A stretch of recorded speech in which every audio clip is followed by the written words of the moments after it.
இது தொடர்பாக மாவட்ட எஸ்பி நியூஸ் 18 தமிழ்நாட்டுக்கு அளித்த பேட்டியை தற்போது பார்க்கலாம்.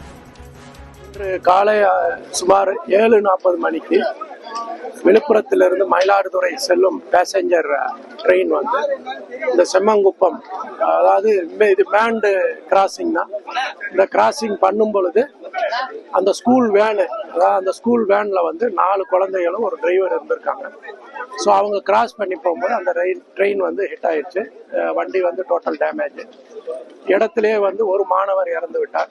தென் மற்ற 3 குழந்தைகளையும் அந்த டிரைவரும் வந்து நம்ம GH கடலூர்ல வந்து சேர்க்கப்பட்டுள்ளது. அதுல இப்பொழுது வந்து ஒரு மாணவி இறந்து விட்டதாக தகவல் கிடைக்கிறது. ஸோ மொத்தம் 2 பேர் வந்து இறந்ததாக தகவல். மேற்கொண்டு இது என்னன்றதை வந்து ரயில்வே துறையை சார்ந்தவர்களும் அந்த போலீஸும் வந்திருக்காங்க. விசாரணை நடைபெற்று வருகிறது.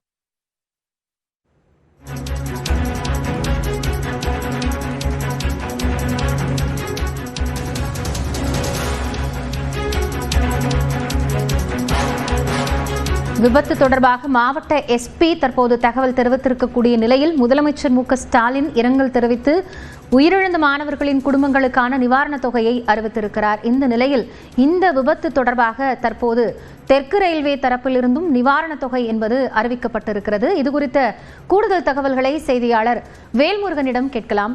வேல்முருகன், இப்போ விபத்தை தொடர்ந்து ரயில்வே துறை சார்பிலிருந்து என்ன அறிவிப்பு வெளியாகி இருக்கு? காயத்ரி, குறிப்பாக 2 முக்கியமான அறிவிப்புகள் வந்து வெளியாகி இருக்கிறது. குறிப்பாக இது ஒரு ஹியூமன் எரர் என்ற அடிப்படையில கேட் கீப்பர் மீதான அந்த ஏற்கனவே சஸ்பெண்ட் என்ற அறிவிப்பு வெளியாகி இருக்கக்கூடிய நிலையில முழுமையாக பணியை விட்டு தூக்குவதற்கான அந்த பணிகளும் தற்போது நடைபெற்று வருவதாக ரயில்வே அதிகாரிகள் தெரிவித்திருக்கிறார்கள். குறிப்பாக முறையாக இந்த கேட்டை வந்து சரியாக அவர் வந்து மூடியிருந்தால் இந்த விபத்து வந்து ஏற்பட்டிருக்காது என்ற ஒரு முதற்கட்ட தகவல்கள் விசாரணையில் தெரிய வந்திருக்கக்கூடிய நிலையில முழுமையாக அவரை பணியை விட்டு நீக்குவதற்கான அந்த பணிகளை தற்போது தெற்கு ரயில்வே தற்போது துரிதப்படுத்திருக்கிறது. அதே வேளையில தற்போது உயிரிழந்த குடும்பங்களுக்கு 5 லட்சம் ரூபாயும், அதே போல பலத்த காயமடைந்திருக்கக்கூடிய மாணவர்கள் குடும்பங்களுக்கு 2.5 லட்சம் ரூபாயும், அதே போல சிறிய அளவுல காயத்துடன் தப்பித்தவர்களுக்கு 50,000 ரூபாயும் தற்போது தெற்கு ரயில்வே சார்பில் அறிவிக்கப்பட்டிருக்கிறது.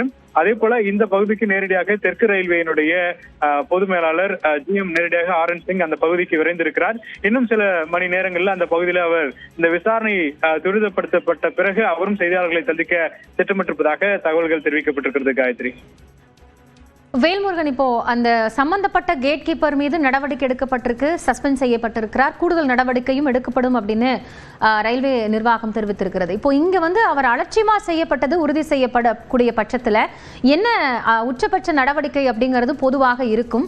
இன்னொரு விஷயம், இப்போ அவர் வந்து இந்த கேட்டை மூடாதது இதற்கு ஒரு முக்கியமான காரணம் அப்படின்னு சொல்லப்படுகிறது. வழக்கமா அந்த கேட் கீப்பருக்கான இன்ஸ்ட்ரக்ஷன் அப்படிங்கிறது என்ன, மேண்டேட்டரியா அவங்க செய்ய வேண்டியது என்ன? குறிப்பாக கேட் கீப்பரை பொறுத்தளவிற்கு குறிப்பா அவர்களுக்கான அந்த ஸ்டேஷன் மாஸ்டர் அந்த பகுதியிலிருந்து வரக்கூடிய அந்த தொலைபேசியின் அழைப்பின் அடிப்படையில ஒவ்வொரு முறையும் வந்து ட்ரெயின் வந்து கிராஸ் செய்வதற்கு முன்னதாகவே அந்த அலர்ட் என்பது கொடுக்கப்படும். அவர்கள் அதை செய்து முடித்த பிறகு இவர்களும் வந்து அவர்கள் தரப்புல அந்த அலர்ட் என்பது கொடுப்பார்கள். இது போன்ற இந்த இணைப்பு பணியாகத்தான் நடக்கிறது. குறிப்பா 2 விதமான கேட் அப்படிங்கிறது நம்மளுடைய ரயில்வேல பயன்பட்டு வருகிறது. இன்டர்லாக்கிங் சிஸ்டம், அதே போல நான் இன்டர்லாக்கிங் சிஸ்டம். இந்த நான் இன்டர்லாக்கிங் சிஸ்டத்துல மட்டும்தான் மனிதர்கள் நேரடியாக அங்க ரயில்வே ஊழியர்கள் அங்கு வந்து பணிகளை ஆற்றுகிறார்கள். ஆனால் இது போன்ற நேரத்துல குறிப்பாக மனித தவறு ஏற்பட்டிருக்கக்கூடிய ஒரு சூழல் இருப்பதாக இங்க வந்து இந்த விசாரணையில் வந்து தெரிவிக்கப்பட்டிருக்கிற அடிப்படையில அவர்கள் மீதான அந்த முழு கட்ட விசாரணை, அதாவது இவர்கள் தெரிவிக்கக்கூடிய ரயில்வே அதிகாரிகள் தெரிவிக்கக்கூடிய முக்கியமான விஷயம், இது வந்து D1 அப்படின்னு சொல்றாங்க, Day 1. ஸோ Day 3, Day 7 இந்த 7 நாட்களுக்குள்ளாக இந்த துரித நடவடிக்கை எடுக்கப்பட்டு ஒட்டுமொத்த தெற்கு ரயில்வேயினுடைய அத்தனை நபர்களுக்கும் அதற்கான உத்தரவு என்பது பிறப்பிக்கப்படும். அதே போல இந்த கேட் கீப்பர் மீதான அந்த உச்சபட்ச நடவடிக்கை, குறிப்பாக ரயில்வேயிலிருந்து ஒரு நபரை வந்து வேலை நீக்கம் செய்வது என்பது ஒரு மிக முக்கியமான ஒரு நடவடிக்கையாக பார்க்கப்படுகிறது. அது போன்ற ஒரு நடவடிக்கை எடுப்பதற்கான அந்த பணிகள் என்பது உடனடியாக நடந்திருப்பதாக தற்போது ரயில்வே அதிகாரிகள் தெரிவிக்கிறாங்க. சஸ்பெண்ட் அப்படிங்கிறது இமிடியட் ஆக்ஷனாக இருந்தாலும் கூட முழுமையாக, ஏன்னா இது போன்ற அலட்சியமான ரயில்வே அதிகாரிகளால் ரயில்வே துறைக்கு ஒரு பெரிய தவறான பேர் ஏற்படுகிறது என்ற அடிப்படையில் அவர்களை பணி நீக்கம் என்பது உறுதியாக செய்யப்படும் என்று ரயில்வே அதிகாரிகள் தெரிவித்திருக்கிறார்கள்.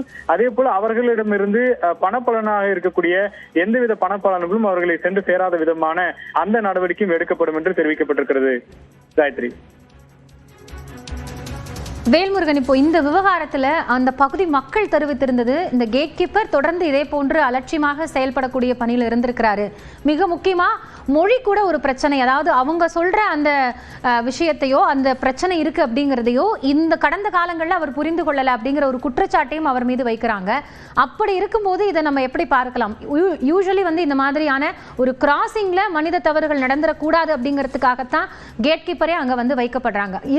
இருந்துமே இந்த மாதிரியான பிரச்சனை வருது அப்படின்னா அங்க என்ன சிக்கல் இருக்கிறதா நம்ம புரிஞ்சுக்கலாம்?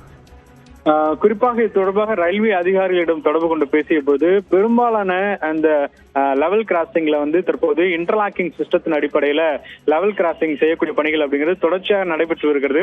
அது நிறைவு செய்யாத பகுதியில் தான் தற்போது நாம் வந்து அங்க வந்து ரயில்வே ஊழியர்களை போட்டு அங்க வந்து அந்த பணிகள் வந்து அவர்களே நான் இன்டர்லாக்கிங் சிஸ்டத்தின் மூலியமாக செய்வதாக தெரிவிக்கிறார்கள். குறிப்பாக இதுல 2 விதமான தொழில்நுட்பங்கள் வந்து பயன்படுகிறது. குறிப்பா இன்டர்லாக்கிங் சிஸ்டத்துல இந்த கேட் க்ளோஸ் செய்தால் மட்டுமே அதற்கான அந்த பச்சை சிக்னல் பெறப்பட்டு ரயில்கள் வழக்கமாக இயங்கும். ஆனால் ஒருவேளை இந்த இன்டர்லாக்கிங் சிஸ்டத்துல கேட் க்ளோஸ் ஆகல அப்படின்னா அது ஆட்டோமேட்டிக்காவே அந்த சிக்னல் வந்து ரெட் சிக்னலா மாறி அந்த ட்ரெயினே வந்து மூவ் ஆகாத அளவுக்கான அந்த தொழில்நுட்பம் இருக்கிறது. ஆனால் இதுல வந்து அப்படி இல்ல. நான் இன்டர்லாக்கிங் சிஸ்டத்தை பொறுத்தளவுக்கு பழைய தொழில்நுட்பமே இருக்கக்கூடிய நிலையில ஹியூமன் வந்து அதை வந்து அதாவது மனிதர்களே வந்து அதை வந்து க்ளோஸ் பண்ணி கேட் வந்து க்ளோஸ் பண்ணிட்டதா சொல்லி அந்த ட்ரெயினை வந்து வழக்கமா புறப்படக்கூடிய அந்த ட்ரெயின்களை வந்து இவங்க வழக்கமா அனுமதிக்கிறாங்க. பெரும்பாலான பகுதியில சென்னை போன்ற பெரும்பாலான பகுதியில இது போன்ற தினசரி நிகழ்வுகள் இருந்தாலும் கூட பெரும்பாலும் இந்த ரயில் கிராசிங் அப்படிங்கிறது மனிதர்கள் ஏராளமானோர் தற்போது நம்மளுடைய பகுதிகளில் பள்ளி மாணவர்கள் பைக்ல வந்து நுழைஞ்சு போறது இது போன்ற தவறுகள் அப்படிங்கிறது தொடர்ச்சியா இருக்கிறது. இதற்கான விழிப்புணர்வை ஏற்படுத்தக்கூடிய பணிகள் ஒரு புறம் நடந்தாலும் கூட இது போன்ற மேஜரான அதாவது ஒரு பெரிய வண்டி கிராஸ் பண்ணும்போது எப்படி வந்து இவ்வளவு அலட்சியமா இந்த வாகனம் வந்து உள்ள அனுமதிக்கப்படுது, அதுவும் ஸ்கூல் வேன் அப்படிங்கறதுனால இன்னும் கூடுதல் கவனமாக இருந்திருக்க வேண்டும். இப்படிப்பட்ட பல கோணங்களில் விசாரிக்கப்பட்டு வருகிறது. அதே போல மற்ற கேட் கீப்பர்களுக்கு உடனடியாக இது போன்ற பகுதிகளில் என்ன மாதிரியான இன்ஸ்ட்ரக்ஷன் மீண்டும் வந்து வழங்கப்பட வேண்டும் அப்படிங்கிற பணிகள் அப்படிங்கிறது தெற்கு ரயில்வே சார்பில் எடுக்கப்பட்டிருக்கிறது. அதே போல தற்போது நேரடியாக ஜிஎம் அந்த பகுதிக்கு சென்று கொண்டிருக்கிறார்.